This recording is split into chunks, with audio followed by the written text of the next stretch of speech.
la primera piedra en un largo camino que conduzca a Dina Boluarte y a sus ministros responsables a la cárcel.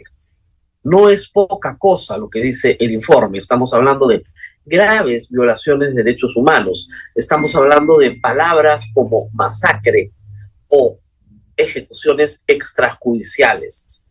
Las palabras en estos casos importan porque configuran situaciones delictivas por las cuales se tiene que responder. Reitero, no es poca cosa lo que está sucediendo con el gobierno de Dina Boluarte a los ojos de la Comisión Interamericana de Derechos Humanos. Ahí esto es parte directa del informe final de la Comisión Interamericana de Derechos Humanos, el punto 269. En términos generales, la Comisión observa que la respuesta de las fuerzas estatales no fue uniforme en todo el territorio nacional y que hubo graves episodios de uso excesivo de la fuerza en casos concretos. En efecto, de la información recibida en Lima, Ica, Arequipa y Cusco, se desprende que la respuesta del Estado estuvo caracterizada por el uso desproporcionado, indiscriminado, eso quiere decir disparas contra cualquiera, y letal, o sea, mato, de la fuerza. Esto se confirma por factores como el alto número de personas fallecidas, 49, y heridas con lesiones en la parte superior del cuerpo por impactos de arma de fuego, incluyendo perdigones, así como la ubicación de un número importante de víctimas que ni siquiera estaban participando de la protesta o se encontraban en las inmediaciones de los focos de conflictividad. Hechos que deben ser investigados, juzgados y sancionados. El punto 290, ya en el caso específico de Ayacucho, lo primero era Lima, Ica, ¿no es cierto?, Arequipa, Cusco. Ya. En el caso de Ayacucho, se registraron graves violaciones de derechos humanos que deben ser investigadas con debida diligencia y con un enfoque étnico-racial. Al ser perpetradas por agentes del Estado, las muertes podrían constituir ejecuciones extrajudiciales. Además, al tratarse de múltiples privaciones del derecho a la vida, dadas las circunstancias, modo, tiempo y lugar, podrían calificarse como una masacre. Es decir, lo que nos están diciendo es que la respuesta no fue uniforme en todo el país. En todo el país se violaron derechos humanos. En Ayacucho fue masacre. ¿Se dan cuenta de la gravedad? Es decir, no están diciendo que en algunas zonas no fue grave, no. Fueron graves violaciones de derechos humanos en Arequipa, en Cusco, en Lima. Es decir, imprescriptibles. Pero en el 290, donde hablan de Ayacucho, dicen que ahí masacre y ejecución extrajudicial, que es más grave. Por su parte, en el caso Juliaca, la Comisión Interamericana de Derechos Humanos observa que en esa ciudad se habrían presentado situaciones de uso excesivo e indiscriminado de la fuerza por parte de agentes del Estado, que habían resultado en graves violaciones de derechos humanos en contra tanto de participantes de las protestas como de terceras personas. Como fue indicado, todo esto en el marco de una compleja situación violenta que inició con enfrentamientos dentro del perímetro del aeropuerto, en donde las fuerzas de seguridad fueron atacadas con piedras, palos y fuegos pirotécnicos como avellanas.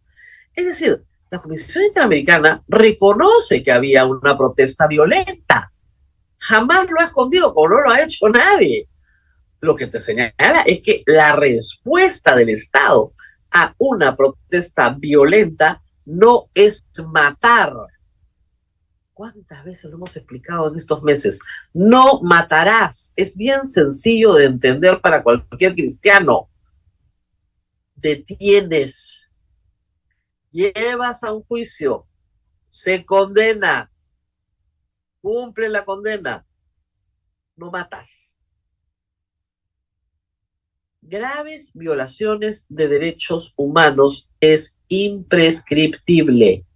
Esto va a perseguir a las personas involucradas en estos hechos. La CIDH constató un deterioro generalizado del debate público, esto me parece a mí bien grave, con una fuerte estigmatización por factores étnico-raciales y regionales, mediante mensajes que aluden a las personas indígenas y campesinas como terroristas, terrucos, senderistas, cholos o indios, entre otras formas despectivas.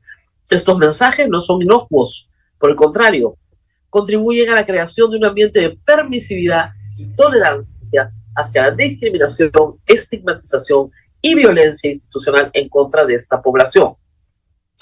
Por explicar estos hechos, por hablar de graves violaciones de derechos humanos, una y otra vez, yo he tenido una turba acá de 20 personas gritándome comunista terrorista.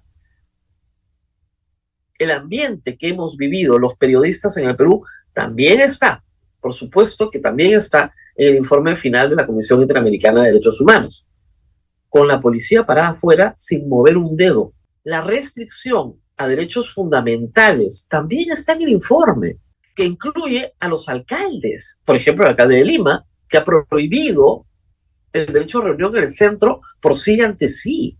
Es evidente que las versiones que ha dado el gobierno en este informe, porque el gobierno ha sido consultado y su versión está en el informe, no es creída pues por la comisión ni por nadie. En resumen, lo que el gobierno dice es que casi que no estuvieron ahí. No estuvieron ahí. En Juliaca estuvieron dentro del aeropuerto, nada más. La policía repelió a la gente dentro del aeropuerto y, bueno, de lo que pasó afuera no tengo idea. Y en Ayacucho más o menos lo mismo. Nadie tenía órdenes de disparar y no se ha disparado. Y los cuerpos tienen las balas de fusil Gal. Esa es la defensa del gobierno. Aquí no ha pasado nada. La comisión sugiere también reparaciones y en eso el ministro de Justicia, señor Tello, por lo menos estaba avanzando, pero ya lo votaron, porque no lo querían presente para el momento en que se hiciera público este informe. Esa es la defensa de Dina Boluarte. Decir que ellos no han dado la orden, no saben nada, no conocen nada, y la información que tienen es que se enfrentaron en el aeropuerto, prácticamente legítima defensa, cuando ha sido probado sistemáticamente que no ha habido legítima defensa, en ningún caso. Y reitero, la comisión sí narra todos los hechos de violencia perpetrados por la población, la destrucción del aeropuerto, la destrucción de la toma de carreteras, el ataque a comisarías, el ataque a instalaciones del Poder Judicial, el ataque a fábricas, a infraestructura privada. Está todo en el informe. El asesinato de un uso oficial de la policía en Puno. Está todo. En el caso del gobierno está todo menos la verdad. Porque hay 49 asesinados por proyectil de arma de fuego que procede de armas de la Policía Nacional y armas del Ejército del Perú. Y una y otra vez lo tenemos que volver a explicar y volver a explicar. Y pueden gritarme terrorista todo lo que quieran.